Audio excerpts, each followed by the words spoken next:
Hello दोस्तों, विवेक digital centre में आपका स्वागत है। आज हम बात करने वाले हैं मध्य प्रदेश राज्य पात्रता परीक्षा 2025 के बारे में, यानी कि एमपी सेट 2025 के बारे में। तो दोस्तों, इसका जो फॉर्म है 25 अक्टूबर 2025 से स्टार्ट हो चुका है और फॉर्म की जो लास्ट डेट है 20 नवंबर 2025 है। तो दोस्तों, ये सारी जानकारी आपको यहाँ पर शो हो रही है और इसका जो फॉर्म में हम एडिट कर सकते हैं 30 अक्टूबर से 22 नवंबर तक इसमें हम एडिट कर सकते हैं। और इसकी जो PDF है, हम यहाँ से इस पर जैसे क्लिक करेंगे तो PDF हमारे सामने ओपन हो जाएगी। तो दोस्तों, PDF को आपको अच्छे से रीड कर लेना है। इसमें आपको सारी जानकारी देखने को मिल जाएगी। इसकी जो फॉर्म स्टार्ट डेट है और फॉर्म की लास्ट डेट है वो सारी जानकारी आपको यहाँ पर शो हो जाएगी। और इसमें हमें यहाँ पर नीचे कैटेगरी वाइज जो पेमेंट कट रहा है वो आपको यहाँ पर शो हो जाएगा। तो PDF को दोस्तों आपको अच्छे से रीड कर लेना है। उसके बाद मैं आपको बताता हूँ इस लिंक पर हमें कैसे आना है और फॉर्म को हमें कैसे अप्लाई करना है। स्टेप बाय स्टेप आपको फुल प्रोसेस में बताता हूँ। तो चलिए शुरू से स्टार्ट करते हैं। सबसे पहले दोस्तों हमें गूगल क्रोम ओपन कर लेना है, जिस पे हमें टाइप करना है MPPSC। उसके बाद हमें नीचे देखने को मिलेगा MPPSC MP गवर्नमेंट, तो इस पर हमें क्लिक कर देना है। उसके बाद दोस्तों हम मध्य प्रदेश लोक सेवा आयोग यानी कि MPPSC की मेन वेबसाइट पर आ जाएंगे, जिसमें हमें नीचे स्क्रॉल करेंगे तो नीचे हमें यहाँ पर इम्पोर्टेंट लिंक्स देखने को मिलेगा, जिस पे हमें MP ऑनलाइन सेकेंड ऑप्शन है, इस पर क्लिक कर देना है। MP ऑनलाइन पर क्लिक करने के बाद दोस्तों हम Madhya Pradesh public service commission यानी कि MPPSC के मेन पेज पर आ जाएंगे। जो वैकेंसी MPPSC से संबंध में चल रही है वो हमें यहाँ पर सारी जानकारी शो हो जाएगी। तो जो मध्य प्रदेश राज्य पात्रता परीक्षा 2025 MP सेट के बारे में जो मैं आपको बता रहा था वो आपको यहाँ पर सबसे पहले शो हो जाएगा। नीचे हम देखेंगे तो नीचे हमें और वैकेंसी देखने को मिल जाएगी। जो फूड सेफ्टी का चल रहा है फॉर्म, उसकी जो लास्ट डेट है 30 अक्टूबर है। तो दोस्तों, अगर आपने इसका अभी अप्लाई नहीं करा है तो आप इसका फॉर्म अप्लाई कर सकते हैं। इसके बारे में मैंने जो वीडियो है वो यूट्यूब चैनल पर डाल दिया है, आप वहां से देख सकते हैं कैसे फॉर्म को अप्लाई करना है। तो चलिए हम देख लेते हैं मध्य प्रदेश राज्य पात्रता परीक्षा 2025 MP सेट के बारे में। तो इसके बारे में दोस्तों मैं आपको step by step full process बताऊँगा, आपको लास्ट तक बने रहना है। तो हमें इसको अप्लाई करना है, तो हमें यहाँ पर जो एक्शन पे बटन दिख रहा है इस पर हमें क्लिक कर देना है। फिर दोस्तों मध्य प्रदेश राज्य पात्रता परीक्षा सेट 2025, यहाँ पे हमें अभ्यर्थी घोषणा यानी कि इस बॉक्स पर क्लिक करना रहेगा। और ये जो आपको मध्य प्रदेश राज्य पात्रता परीक्षा सेट, इस पर हमें क्लिक करना है। हमारे सामने ये PDF ओपन होगा, इसको हमें वापस से बैक कर देना है। फिर हमें नीचे आ जाना है, नीचे हमें आई एक्सेप्ट पर क्लिक कर देना है। आई एक्सेप्ट पर क्लिक करने के बाद दोस्तों हमारा जो फॉर्म है वो यहाँ से स्टार्ट हो जाएगा। तो वो सिंपल प्रोसेस है दोस्तों, आपको सारी जानकारी समझ में आ जाएगी, बस आपको लास्ट तक बने रहना है। तो सबसे पहले इसमें हमसे पूछा गया है राज्य पात्रता परीक्षा हेतु एक ऐच्छिक विकल्प चुने, यानी कि हम फॉर्म डाल रहे हैं उसके लिए हमें कौन सा सब्जेक्ट चाहिए। तो हमें यहाँ पर जो सब्जेक्ट लेना है वो यहाँ पर शो हो जाएंगे। तो जो सब्जेक्ट हमें लेना है वो हमें यहाँ पर सिलेक्ट कर लेना है। मान लीजिए पॉलिटिकल साइंस है तो हमें यहाँ पर पॉलिटिकल साइंस ले लेना है। फिजिकल साइंस है, जो भी आपका सब्जेक्ट है वो आपको यहाँ पर सिलेक्ट कर लेना है। तो मैं आपको एक डेमो पर्पज़ के लिए शो कर रहा हूँ पॉलिटिकल साइंस। उसके बाद जो हमारा पोस्ट ग्रेजुएशन है, PG में क्या सब्जेक्ट है वो हमें यहाँ पर सिलेक्ट कर लेना है। तो PG में हमारा पॉलिटिकल साइंस है तो हमें यहाँ पर पॉलिटिकल साइंस सिलेक्ट कर लेना है। क्या अभ्यर्थी ने आवेदन तिथि से पूर्व UGC net CSIR net Madhya Pradesh set पात्रता परीक्षा संबंधित विषय में प्रमाण पत्र प्राप्त कर लिया? अगर हमने ये पहले से ही प्रमाण पत्र प्राप्त कर लिया है तो हम इसके लिए एलिजिबल नहीं रहेंगे। तो दोस्तों ये UGC नेट यानी कि हमें इसको नो कर देना है। उसके बाद ही हम इस फॉर्म के लिए अप्लाई कर पाएंगे। तो हमें यहाँ पर नो कर देना है। फिर न्यूनतम शैक्षणिक योग्यता का विवरण, यानी कि हम इस फॉर्म के लिए शैक्षणिक अर्हता रखते हैं, उसके लिए हमें यहाँ पर पूछा गया है क्या अभ्यर्थी संबंधित विषय में स्नातकोत्तर परीक्षा उत्तीर्ण, यानी कि जो हमारा पोस्ट ग्रेजुएशन है वो हमारा कंप्लीट हो गया है। तो हम यहाँ से फर्स्ट वाला जो ऑप्शन है वो सिलेक्ट कर लेंगे। अगर हमारा पोस्ट ग्रेजुएशन कंप्लीट नहीं हुआ है, यानी कि हमारा जो पोस्ट ग्रेजुएशन है वो अभी अपेयरिंग है, तो हम यहाँ पर सेकंड वाला ऑप्शन सिलेक्ट करेंगे। तो हमें यहाँ पर देखने को मिलेगा चयनित अर्हता हेतु वर्ष, यानी कि हमारा जो है चतुर्थ सेमेस्टर चल रहा है या तृतीय सेमेस्टर चल रहा है, या फिर जो हमारा PG है वो अंतिम वर्ष चल रहा है, तो हम यहाँ पर तीसरा वाला ऑप्शन ले लेंगे। अगर हमारा तृतीय सेमेस्टर चल रहा है तो हम तृतीय सेमेस्टर ले लेंगे। इस तरह से दोस्तों अगर आपका अपेयरिंग चल रहा है तो हम ऐसे अपेयरिंग कर सकते हैं।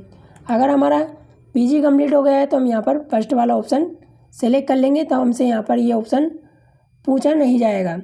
फिर क्या अभ्यर्थी पीएचडी उपाधि धारक है, अगर पीएचडी है हमारे पास तो हमें यहाँ पर यस कर देना है, और नहीं है तो फिर हम यहाँ पर नो बटन पर क्लिक कर देंगे। तो दोस्तों ये जो है बेसिक नॉर्मल डिटेल थी, आपको यहाँ पर सब्जेक्ट सेलेक्ट करना है और यूजीसी नेट के लिए हमें इस पर नो कर देना है, और हमारा पीजी कंप्लीट है तो हम यहाँ पर फर्स्ट वाला ऑप्शन सेलेक्ट कर लेंगे। उसके बाद दोस्तों व्यक्तिगत विवरण, यानी कि हमें यहाँ पर अभ्यर्थी का नाम लिखना है, तो हमारा नाम फिल कर देना है। नाम फिल करने के बाद दोस्तों अभ्यर्थी का मध्य नाम, अगर हमारा मध्य नाम यानी कि कुमार सिंह, जो भी हम मध्य नेम यानी कि मिडिल नेम लगाते हैं तो हम यहाँ पर लिख सकते हैं। अगर नहीं लगाते हैं या फिर हमारा लास्ट नेम सरनेम जो है वो हम यहाँ पर टाइप कर देंगे। मेल है फीमेल है वो हमें यहाँ पर सिलेक्ट कर लेना है। फिर दोस्तों हमारी डेट ऑफ बर्थ, जो हमारी डेट ऑफ बर्थ है वो डेट ऑफ बर्थ फिल कर देना है। फादर नेम, तो यहाँ पे हमें फादर नेम फिल कर देना है। फादर नेम फिल करने के बाद मदर नेम फिल कर देना है। तो दोस्तों आपको ये नाम फिल कर देना है, हाई स्कूल यानी कि 10वीं मार्कशीट के हिसाब से आपको ये सारी डिटेल फिल कर देना है। उसके बाद विवाहित संबंधित, यानी कि हम विवाहित हैं या फिर अविवाहित, वो हमें यहाँ पर सिलेक्ट कर लेना है।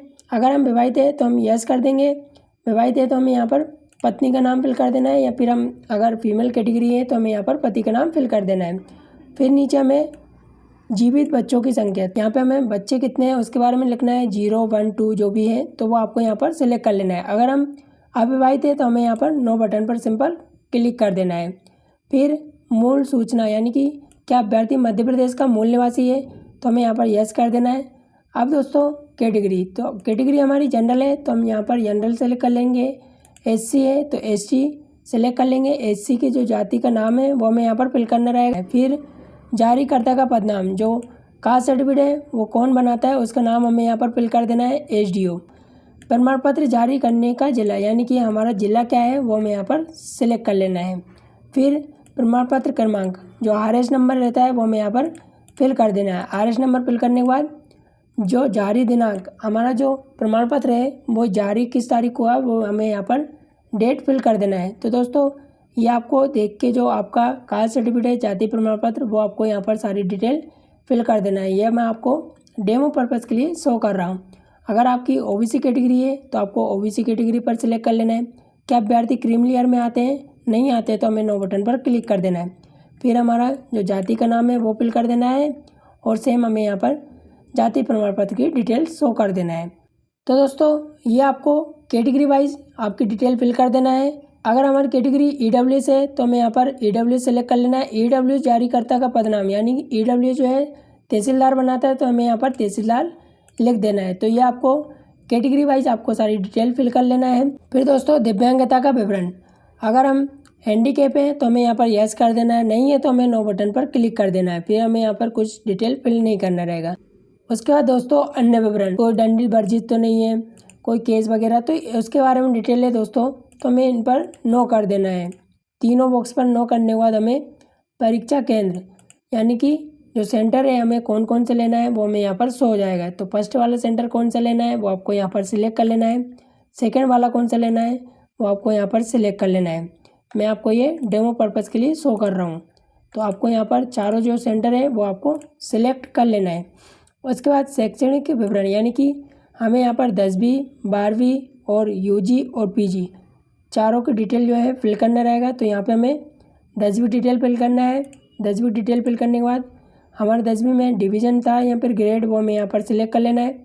10वीं में ऑल सब्जेक्ट पूर्णांक कितने में से, 500 में से या फिर 600 में से जो हमारे नंबर हमें मिले हैं वो फिर हमें यहाँ पर फिल करना रहेगा, और जो परसेंटेज है वो हमें यहाँ पर शो हो जाएगी। उसके बाद डिवीज़न क्या है हमारा, फर्स्ट सेकंड जो रहा है वो हमें यहाँ पर फिल करना रहेगा, और बोर्ड नेम फिल कर देना है। फिर जो हमारी 10वीं उत्तीर्ण ईयर है वो फिल कर देना है, और 10वीं का रोल नंबर फिल कर देना है। इसी तरह दोस्तों हमें 12वीं, यानी कि 12वीं का फिल कर देना है। हायर सेकेंडरी स्कूल फिल कर देंगे या फिर 12वीं लिख सकते हैं। उसके बाद यहाँ पे हमें ग्रेड है 12वीं में या डिवीज़न है वो सिलेक्ट कर लेना है। फिर दोस्तों हमें यहाँ पर विषय के बारे में, तो 12वीं में हमारा पीसी में है तो यहाँ पर हम फिजिक्स केमिस्ट्री है तो हम यहाँ पर पीसीएम फिल कर सकते हैं। पीसीएम फिल करने के बाद हमें यहाँ पर वो कितने में से कितने अंक मिले हैं, 500 में से कितने आए, फिर हमारा परसेंटेज आ जाएगा। फर्स्ट डिवीज़न सेकंड डिवीज़न वो आपको यहाँ पर सिलेक्ट कर लेना है। उसके बाद हमारा जो बोर्ड है वो हमें यहाँ पर सिलेक्ट कर लेना है जो आपका 12वीं का बोर्ड है। उसके बाद उत्तीर्ण ईयर जो 12वीं का पासिंग डेट है वो फिल कर देना है और 12वीं का रोल नंबर फिल कर देना है। तो इसी तरह दोस्तों आपको जो आपका ग्रेजुएशन है वो आपको फिल कर देना है और जो पीजी का है वो आपको फिल कर देना है। पीजी में हमारा यहाँ पर जो सब्जेक्ट है जो हमने पहले जो ऊपर सिलेक्ट करा है वो हमारा यहाँ पर आ जाएगा। तो इस तरह से दोस्तों आपको जो शैक्षणिक यानी कि जो एजुकेशन डिटेल है वो आपको सारी डिटेल जो है अच्छे से चेक करके फिल कर देना है। तो ये नॉर्मल है, आपको अच्छे से फिल कर देना है। फिर चलते हैं हम एड्रेस पर। तो वर्तमान पता और स्थायी एड्रेस। तो दोस्तों आपको अगर दोनों एड्रेस आधार कार्ड के हिसाब से फिल करना है तो आपको आधार कार्ड के हिसाब से फिल कर देना है। आपका जो स्टेट है वो स्टेट सेलेक्ट कर लेना है। तो दोस्तों स्टेट सेलेक्ट करने के बाद ज़िला सेलेक्ट कर लेना है और जो आपका पता है आधार कार्ड पे वो पता लिख देना है। फिर पिन कोड जो है पिन कोड लिख देना है। लैंडमार्क यानी कि आसपास का जो आपका एरिया है या फिर गांव का नाम वो आप फिल कर सकते हैं। तो आपको इस तरह से एड्रेस फिल कर देना है और इस बॉक्स पर हम जैसे ही क्लिक करेंगे हमारा नीचे का जो एड्रेस है वो सेम हो जाएगा। तो ये एड्रेस आपको दोस्तों अगर अलग अलग लिखना है वर्तमान जहाँ आप अभी रह रहे हैं तो आप वो फिल कर सकते हैं और जो स्थायी एड्रेस आपका आधार कार्ड का है वो आप नीचे फिल कर सकते हैं। अगर आपको सेम रखना है तो दोस्तों आप पहले ये जो आधार कार्ड का है वो फिल कर देंगे, फिर इस बॉक्स पर क्लिक कर देंगे, आपका दोनों एड्रेस सेम हो जाएगा। तो आपका इस तरह से एड्रेस फिल हो जाएगा। एड्रेस फिल करने के बाद दोस्तों अभ्यर्थी का फ़ोटो और अभ्यर्थी का हस्ताक्षर यानी कि सिग्नेचर। फ़ोटो जो है दोस्तों 3 महीने से पुराना नहीं होना चाहिए। तो आपको फ़ोटो नाम और डेट का ही लगाना है और फ़ोटो की जो साइज़ है 20 KB से ऊपर होना चाहिए और 100 KB से ऊपर नहीं होना चाहिए। तो आपको फ़ोटो जैसे ही आप चूज़ फाइल करेंगे तो आपको फ़ोटो यहाँ पर अपलोड कर देना है और इस बॉक्स पर क्लिक कर देना है। सेम इसी तरह आपको सिग्नेचर जो है ब्लैक पेन से होना चाहिए और 10 KB से 100 KB के बीच में होना चाहिए। तो आपको यहाँ पर सिग्नेचर अपलोड कर देना है और इस बॉक्स पर क्लिक कर देना है। फिर दोस्तों हमें यहाँ पर हमारा मोबाइल नंबर फिल कर देना है और ईमेल आईडी फिल कर देना है। इस बॉक्स पर क्लिक करने के बाद दोस्तों हमें जो कैप्चा कोड है वो फिल कर देना है। कैप्चा कोड फिल करने के बाद हमें यहाँ पर नेक्स्ट बटन पर क्लिक करना रहेगा। तो आपको इससे पहले दोस्तों जो हमने सारी जानकारी फिल करी है सबसे पहले ऊपर आ जाना है। ऊपर से हमें फिर से जो फॉर्म फिल करा है पूरा फॉर्म हमें एक बार अच्छे से चेक कर लेना है। फॉर्म अच्छे से चेक करने के बाद हमें सारा नाम डेट सब कुछ चेक कर लेना है। चेक करने के बाद दोस्तों फिर हमें लास्ट में आ जाना है। लास्ट में हमें नेक्स्ट बटन पर क्लिक कर देना है। नेक्स्ट करने के बाद दोस्तों हमें ओके बटन पर क्लिक करना रहेगा और हमारे सामने जो फॉर्म है वो ओपन हो जाएगा। तो यहाँ पे हमें एप्लीकेशन नंबर शो हो जाएगा। एप्लीकेशन नंबर फ़ोटो खींच लेना है या फिर हमें नोट करके रख लेना है। फिर दोस्तों हमें नीचे प्रोसीड टू पेमेंट यानी कि हमें यहाँ पर पेमेंट का ऑप्शन शो हो जाएगा। पेमेंट करना रहेगा और हमारा पेमेंट जो है ओपन हो जाएगा। QR कोड जिससे भी हमें पेमेंट करना है वो हमारा पेमेंट का ऑप्शन शो हो जाएगा। तो दोस्तों हमारा इसके बाद पेमेंट कंप्लीट हो जाएगा और हमारा फॉर्म जो है सक्सेसफुल कंप्लीट हो जाएगा। तो मान लीजिए दोस्तों अगर हम बाहर हो गए पेमेंट नहीं कर पाएँ तो उसे कैसे करना है वो मैं आपको बता देता हूँ। तो दोस्तों अगर हमारा पेमेंट नहीं हुआ है हमने एप्लीकेशन नंबर जो है वो नोट करके रख लिया है तो हमें यहाँ पर सेकंड ऑप्शन दिख रहा है पे फॉर अनपेड एप्लीकेशन फॉर्म। तो हमें यहाँ पर सेकंड वाले ऑप्शन पर देखने को मिल रहा है जो हमारा फॉर्म कंप्लीट हो चुका है तो हमें यहाँ से पेमेंट करना है तो इस पर हमें क्लिक कर देना है। उसके बाद जो हमारा एप्लीकेशन नंबर है सेट करके वो हमें यहाँ पर फिल कर देना है और हमारी डेट ऑफ बर्थ फिल करना है और कैप्चा कोड फिल करने के बाद हमें लॉगिन कर लेना है। फिर हमारे सामने फॉर्म जो है ओपन हो जाएगा और हम पेमेंट जो है कंप्लीट कर लेंगे। तो इस तरह से दोस्तों आपको पेमेंट अगर नहीं हुआ है तो आप पेमेंट कर सकते हैं। तो दोस्तों उम्मीद करता हूँ आपको इस फॉर्म के बारे में सारी जानकारी समझ में आ गई होगी कैसे फॉर्म को अप्लाई करना है।